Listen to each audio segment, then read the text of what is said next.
Hello everyone. Today I want to show you a demo of init containers. The init containers are just one kind of sidecars, containers that are kind of infamous because people find it difficult to either code for or understand. So what is the init container? So imagine if your pod has to do some initial stuff. For example, maybe log into Datadog or send an init message to something else or download something or whatever, something that needs to happen first and has to complete before the real thing begins. For example, and a good example of this is, let's say that you need to download your web page like index.html before you run your nginx pod. So I got an example. The code is hard to write from scratch. So I got an example from a GitHub repo for which I will put it in the description where I got it from. It's a really useful repo actually. Anyway, this is the YAML file for that. So what is happening here, right? So first of all, I want you to see at the bottom of this pod definition, there's a volume called empty directory. This empty directory is the simplest possible volume that you can mount. It's like a nothing burger. You're saying there's a volume called vol here that is just will be mounted, even though it doesn't really actually belong anywhere. You're not mounting the disk or anything. It's just a placeholder of sorts. The containers inside this pod can mount this volume in any directory that it desires. So one container, the init container, is going to download something and put it into this volume. Because it's shared between the containers, the real container, the nginx container, is going to now pick that up using the same volume and put it in a different folder in its container and run it.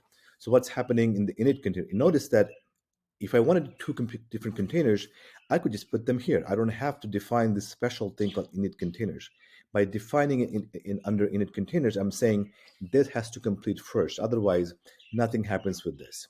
So in the init container, what is it doing? It's running a busybox image, and all it's doing is running a shell command, downloading an index file from this website and saving it into this work directory. Now, work directory is what? It's where it's mounting this volume that we just talked about. So it's mounting this empty directory volume under work directory in the container, in the init container. Once it does that, it's done. The containers will die. But then the nginx container will start up, and it will then mount the same volume where the index.html is saved and mount that into its own different path. That's the index.html that it's going to serve up when somebody hits the IP address of this pod. So let's do that. So let's apply this particular file, pod YAML file, and see what happens.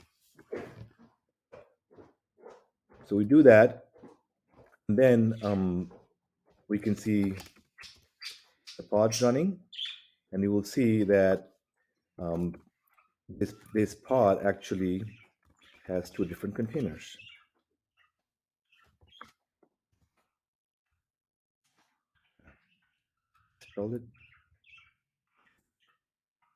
It's running two different containers. There's init container and there's the real container. The init container should already be done here actually.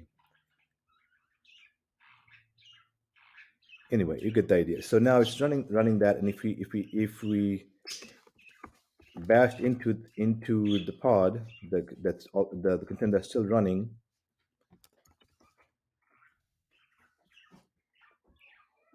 you will see that index.html got mounted. So if we go to that directory, user share, and let's find .name index.html. And if I cat that, you will see that this is actually a copy of the index.html from that particular website. I hope this was useful to you. If it was, please like and subscribe. That helps me with the YouTube algorithm. And I will see you next time.